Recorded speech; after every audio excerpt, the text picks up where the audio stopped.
Déjà, dans un premier temps, je te remercie, Christophe, de participer à notre Comdata Catch-up. Hein.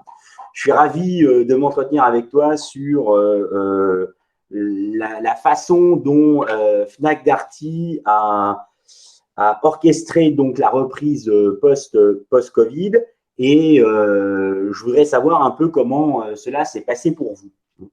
Donc, ma première question est la suivante. Comment avez-vous préparé cette reprise? Oui, bonjour Fred, je suis heureux de partager ce moment avec toi et voilà, de pouvoir vous expliquer comment on a vécu ce moment absolument inédit et historique. Alors, la reprise évidemment des magasins, des 710 boutiques Fnac Darty Nature et Découverte s'est faite le 11 mai, mais il faut savoir que l'activité n'a jamais cessé puisque pendant les 2 mois ou les quasiment 2 mois de confinement, on a assuré un service quasiment normal à nos clients via notre structure web et nos services à domicile pour nos clients. À partir du 11 mai, donc le déconfinement, la réouverture quasiment progressive de tout le parc de magasins. On était à 95% au 11 mai et on était à 100% quelques jours plus tard. C'est fait évidemment en suivant les normes sanitaires qui nous ont évidemment obligés à repenser les entrées et sorties de nos magasins, l'équipement évidemment de nos collaborateurs et puis tout le dispositif d'accueil pour rassurer, puisque l'objectif, c'était quand même redonner la confiance aux consommateurs, leur donner envie de revenir. Et pour le coup, on a été servi. On s'attendait à une reprise progressive du trafic en magasin. On a connu, alors pour le coup, une deuxième vague de consommateurs extrêmement pressés et heureux de revenir et de reprendre contact avec nos 2 enseignes, enfin nos 3 enseignes, pardon, avec Nature et Découverte. Ouais, très bien.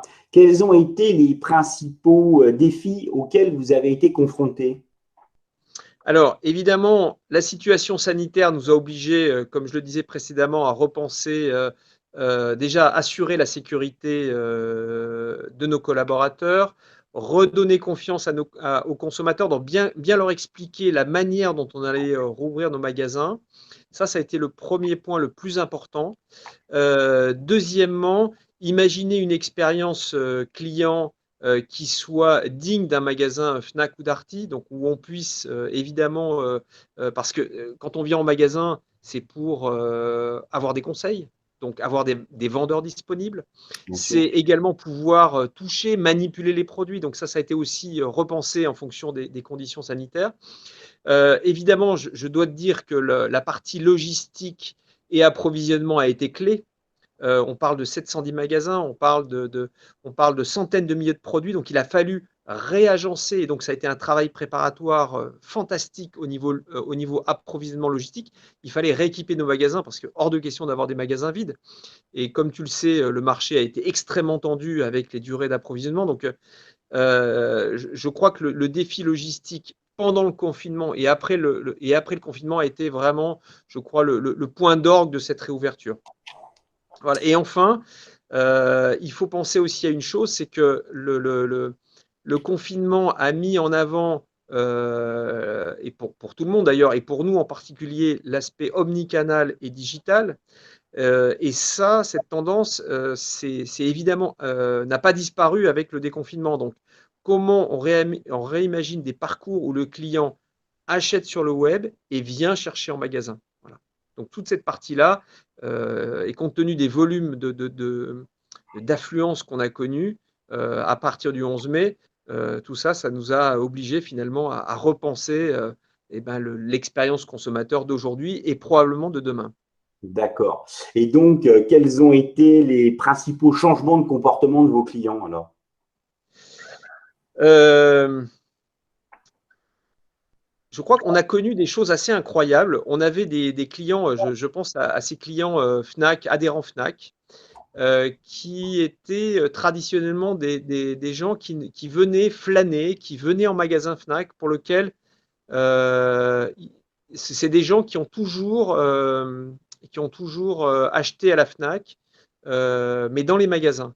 Et là, on s'est aperçu que ces clients-là s'étaient approvisionnés via notre site web et que le comportement avait changé. C'est-à-dire qu'ils étaient capables à la fois de flâner, mais aussi d'avoir acheté au préalable des produits, des livres.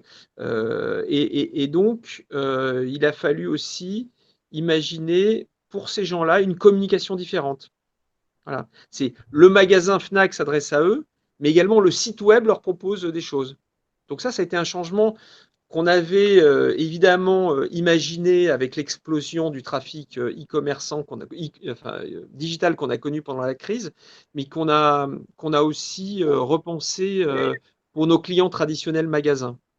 Je D'accord, crois que d'accord. ça a été le premier changement. Le deuxième, ça a été la capacité à communiquer avec l'enseigne. Puisqu'évidemment, traditionnellement, nos clients soit venaient en magasin ou soit nous contactaient par téléphone. Mais là, on a connu aussi un accroissement fantastique des contacts via les nouveaux canaux digitaux. Et je pense au chat en particulier et aux réseaux sociaux. Et ça, cette tendance s'accroît tous les jours. Très bien. Et donc, de fait, alors comment voyez-vous comment Fnac Darty voit l'avenir du retail avec tous ces changements et ces nouveaux comportements clients? Alors, je pense on a une chance incroyable, c'est qu'on a montré nos capacités à être forts en tant qu'e-commerçants pendant cette crise, et ça, les clients nous le rendent bien. Mais on a aussi cette capacité à offrir une expérience en magasin. Et là, il va falloir s'inventer, se réinventer en permanence pour créer de l'événement. Alors, tu l'as vu récemment, hein, oui, ça connaît un succès phénoménal. On a développé tout le pôle. On est là pour accompagner les tendances finalement de la société. Donc là, on a beaucoup investi sur tout ce qui est mobilité urbaine. Alors, ça avait commencé il y a plusieurs mois avec les gyropodes, avec les vélos électriques. Et là, depuis peu, on commercialise des véhicules Citroën, l'Ami, en magasin Fnac et Darty. Et ça connaît finalement un grand succès. Un grand succès parce que ça correspond aux besoins de nos consommateurs, mais un grand succès aussi parce que ça génère finalement de l'événementiel en magasin.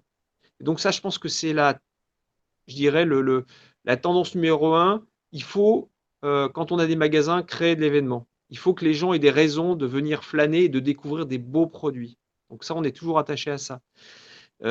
Deuxième chose, et ça nous différencie, et je crois qu'on essaie de miser là-dessus à tous les niveaux, et ça doit nous différencier d'un e-commerçant classique, c'est la capacité d'être proche de nos clients et finalement d'instaurer une complicité, une bienveillance avec eux. Les gens, suite à cette crise, ont besoin d'accueil, de conseils, mais aussi de bienveillance. Donc on est vraiment tourné là-dessus sur tous nos points de contact. La troisième tendance, mais ça on l'a déjà dit, c'est effectivement la digitalisation croissante et l'omnicanalité des parcours. C'était une tendance avant, elle est forcément renforcée. Et puis le dernier point, c'est une agilité qu'on doit garder vis-à-vis des consommateurs, cette capacité de réactivité, cette capacité d'étonnement qu'on doit avoir dans nos magasins, mais également sur tous nos points de contact. Voilà grosso modo les tendances que je vois, que nous voyons sur les mois, les années qui viennent. Déjà, c'était très, très intéressant. Je te remercie beaucoup pour ce moment et pour ces échanges. Et je te dis à très bientôt et bonne chance à vous. À bientôt. Eh bien, écoute, merci Fred de cet échange toujours sympathique et à bientôt aussi. À bientôt.